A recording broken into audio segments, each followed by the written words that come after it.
안녕하세요, 오분임장입니다. 오늘 임장해볼 지역은 구성남입니다. 구성남이라 함은 분당과 판교를 제외하고 성남 수정구와 중원구 일부의 구도심을 말하는데요. 성남시는 분당, 판교가 가장 유명하고 선호도가 높으며 구성남은 오히려 사람들에게 외면받던 지역이었는데 최근엔 뉴타운급으로 전 지역이 재개발, 재건축을 하며 대변신 중에 있습니다. 과연 구성남은 어떤 모습일지 저희 오분임장이 임장해보겠습니다. 오늘 알아볼 구성남은 위로는 서울의 송파구와 강남구가, 오른쪽으로는 광주시가, 아래로는 같은 성남의 분당과 판교가, 왼쪽으로는 서울의 서초구 그리고 과천이 자리 잡고 있습니다. 앞에서 말씀드렸듯 구성남은 분당과 판교에 비하면 인지도와 선호도가 떨어져 왔는데요. 입지적 위치는 좋지만 경사가 많고 난개발이 심하다는 인식 덕분이었습니다. 과연 현재 구성남은 어떨지 5분임장 성남시 구성남 편 시작하겠습니다. 영상 시청하시기 전에 구독과 좋아요, 알림 설정 부탁드리겠습니다. 성남 전체 인구는 91만 7천 명 수준이며 이 중 우리가 구성남이라고 부르는 곳에는 대략 34만 명 정도가 거주하고 있는 것으로 확인됩니다. 성남의 세대 수치를 보시면 그동안 꾸준히 늘어왔지만 현재는 정체되어 워업을 보이고 있습니다. 인구 전출입을 보시면 전입은 용인시, 광주시, 송파구, 강남구, 수원시 순으로 많고 전출은 용인시, 광주시, 강남구, 수원시, 송파구 순으로 많습니다. 즉 성남은 용인시, 광주시와 영향을 가장 많이 주고받는다고 할 수 있으며 구성남으로 한정지으면 송파구와 더 교류가 많다고 할 수 있습니다. 성남 전체의 공급량은 2022년과 2023년 수요 대비 많은 공급이 있었고 내년부터 공급이 크게 부족한 상황으로 전환됩니다. 현재의 분위기를 나타내는 미분양을 보시면 전체 미분양이 91가구, 준공업 미분양도 91가구인데 미분양인 단지는 우리가 사실상 아파트라고 보지 않는 상품이기 때문에 크게 신경 쓸 정도는 아니라고 생각하시면 됩니다. 가장 영향을 많이 주고받는 용인시는 올해도 공급이 많지만 내년에는 수요의 2배가 넘는 공급이 기다리고 있습니다. 그 다음으로 광주시는 역시 올해와 내년 정말 많은 공급이 있으며 마지막으로 구성남의 직접적 상급지라 할 수 있는 송파구가 그나마 공급이 굉장히 부족한 편입니다. 정리하자면 성남 전체적으로 내년부터 공급이 부족한 상황이 펼쳐지지만 인근 도시인 용인과 광주가 내년에 공급이 많아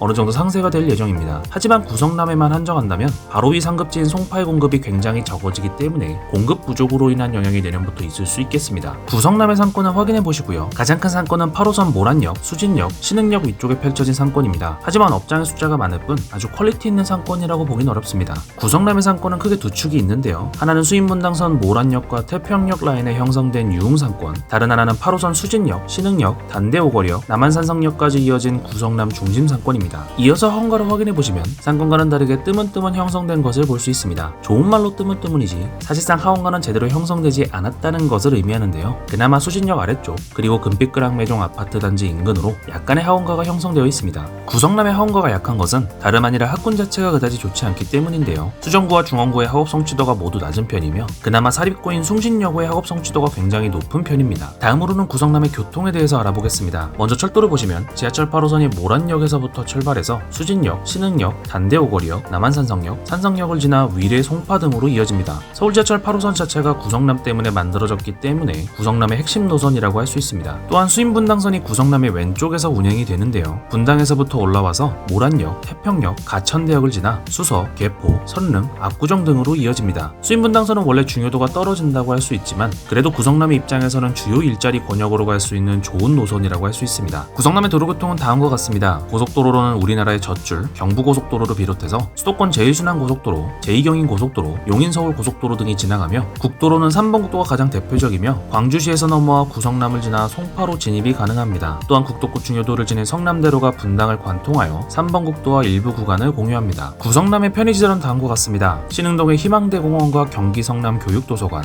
신흥동의 세이브존, 신흥동의 롯데시네마, 태평동의 영장근린공원, 태평동의 성남시 의료원과 이마트, 성남동의 CGV와 모란시장, 성남동의 성남종합운동장과 성남시 중원도서관, 금광동의 황송공원, 단대동의 수원시 지방법원 성남지원과 지방검찰청 성남지청, 단대공원, 한성동의 성남시 수정도서관이 있습니다. 이제 호재를 살펴보겠습니다. 먼저 교통호재입니다. 첫 번째는 위례 3동선입니다. 위례 3동선은 경전철로 위례 신사선을 연장하는 총 연장 길이 10.4km의 광역철도입니다. 위례 신사선의 종점인 위례에서 구성남을 지나 광주시 삼동의 경강선 삼동역으로 이어지는 노선을 갖고 있는데요. 이번에 예비타당성 선정 1차 1차 관문을 넘었으며 무엇보다 핵심 권역인 삼성으로 갈 수 있는 노선이기 때문에 큰 호재라고 할 수 있습니다. 두 번째는 수서광주선입니다. 수서광주선은 강남 수서역에서 구성남의 모란역을 거쳐 광주시의 경기 광주역으로 이어지는 노선을 갖고 있습니다. 노선의 완공 시 경기 광주역에서 수서까지 12분에 도달할 수 있기 때문에 중간에 있는 구성남의 입장에서는 단연 호재라고 할 수 있습니다. 착공은 2025년, 완공은 2030년 예정입니다. 세 번째는 서울 지하철 8호선 연장입니다. 구성남의 핵심 노선이라고 할 수 있는 8호선은 북부와 남부 모두 연장하는 사업입니다. 북부로는 암사역에서 남양주의 별내역까지, 남부로는 판교까지 연장하는 것인데 구성남의 입장에서는 판교까지 직결된다는 점이 가장 중요합니다. 당연히 수도권 최대 핵심 일자리 중 하나인 판교로 가는 것이기 때문에 중요 호재 중 하나입니다. 이번엔 개발 호재입니다. 사실 구성남에 이렇다 할 개발 호재는 없습니다. 하지만 구성남에서 진행되고 있는 재개발 재건축은 그 자체로 호재라고 할 수 있습니다. 산성동의 산성구역, 신흥동과 수진동의 신흥 1구역, 수진 1구역, 중동의 도안중 1구역, 은행동의 은행주공 등 규모와 입지, 브랜드 모든 면에서 주목할 만한 구역들입니다. 만약 구성남의 재건축 재개발이 모두 완성된다면 뉴타운급의 파급 효과를 낼 예정입니다. 이번에도 구성남에서 세 곳의 아파트를 꼽았습니다. 앞에서 말씀드렸듯 구성남에는 재개발이 많이 진행되고 있는데요. 구역보다는 인근 단지를 소개드리며 전반적인 분위기를 소개드리고자 합니다. 저희 스타일을 아시겠지만 당연히 단지와 지역에 대한 매수 매도 추천이 아님을 미리 말씀드립니다. 첫 번째 아파트는 산성역 포레스티아입니다. 2020년식의 신축으로 총 4089세대 대규모 단지 아파트입니다. 평당가는 3,300만원대입니다. 부평기준 11억에서 20억의 호가를 보이며 실거래처 호가는 14억 4,500만원입니다. 포레스티아는 산성역 인근에, 아니 구성남 전체의 대장급 단지입니다. 단점 먼저 말씀드리자면 아무래도 경사를 꼽을 수 있습니다. 평탄화가 비교적 잘 되었다는 평이 있지만 어쩔 수 없이 단지 내에 단차가 있어 동마다의 편차가 큰 편입니다. 이외에는 대장답게 장점이 훨씬 많은 단지라고 할 수 있습니다. 무엇보다 8호선 산성역이 초역세권이며 단지 앞으로도 일정 수준의 상권을 갖추고 있습니다. 뒤쪽으로는 영장근린공원이 있어서 자연환경 인프라도 좋습니다. 그리고 제가 가장 높게 평가하는 건 맞은편의 산성구역이 3,372세대, 아래쪽으로 산성역 자이프루지오가 4,774세대로 포레스티아까지 합친다면 총합 12,000세대에 이르는 미니 신도시급 인프라를 가질 수 있다는 점입니다. 구성남에 임장 오신다면 당연히 들러야 할 단지가 산성역 포레스티아라고 할 수 있겠습니다. 두 번째 아파트는 신흥역 한은채 랜더스원입니다. 2022년식의 신축으로 총 1267세대의 대규모 단지 아파트입니다. 평당가는 3,500만원대입니다. 부평기준 현재 매물이 없으며 실거래처 호가는 12억 5천만원입니다. 구성남이 지역이 워낙 크기 때문에 아무래도 생활권이 약간 나뉘는데 랜더스원은 이중 신흥역 생활권에서 현재 대장급 단지라고 할 수 있습니다. 랜더스원의 가장 큰 장점은 학교라고 할 수 있는데요. 단지 내에 성남 제1초를 품고 있으며 단지 왼쪽으로는 마치 대학교처럼 수많은 초중고가 모여 있습니다. 게다가 8호선 신흥역 역세권이며 신흥역 라인으로 형성되어 있는 구성남 중심상권에서도 자연스럽게 가깝습니다. 원래 이곳의 단점은 성호시장을 비롯하여 현재는 도안중 1구역으로 재개발되고 있는 지역들의 슬럼화였는데 이제는 모두 재정비가 되고 있기 때문에 입지는 더욱 좋아질 것으로 평가받고 있습니다. 세 번째는 단대푸르지오입니다. 구성남에서 마지막으로 소개드리는 단지는 단대푸르지오입니다.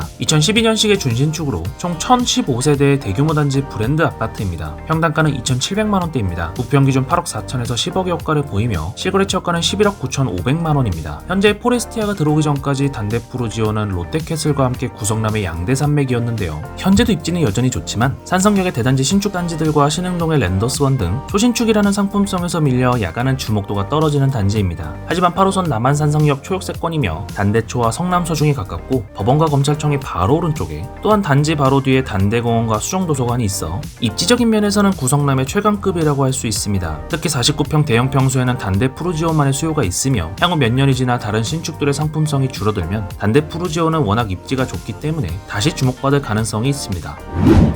오늘은 성남시의 구성남을 임장했습니다. 성남시는 수도권에서 최초로 계획개발된 도시로 분당과 판교 등 재정 자립도가 높은 주거 선호지인데요. 이런 인식과는 반대로 구성남은 분당, 판교 대비 약간은 못 사는 지역, 주거 비서로 지역 이런 느낌이었습니다. 하지만 산성역 포레스티아, 신흥역 한은채 랜더스원, 금빛 그랑배종 등 대규모 재건축 재개발을 통해 거의 뉴타운급 입지 변화가 이루어지고 있는 곳이 바로 구성남인데요. 이제는 광명, 하남 등과 입지가 비교되며 강남과 가까운 주거 선호지 중 하나로 떠오르고 있습니다. 과연 구성남은 과거에 안 좋았던 인식을 벗어던지고 올라갈 수 있을지, 아니면 오히려 과거와 같은 이유로 시세가 무너져 내릴지 5분 임장 구성남 편을 다시 한번 꼼꼼히 시청해보시기 바랍니다. 오늘은 성남시의 구성남을 임장했습니다. 댓글로 여러분이 알고 싶은 지역을 달아주세요. 5분 임장이 5분 안에 알려드리겠습니다. 감사합니다.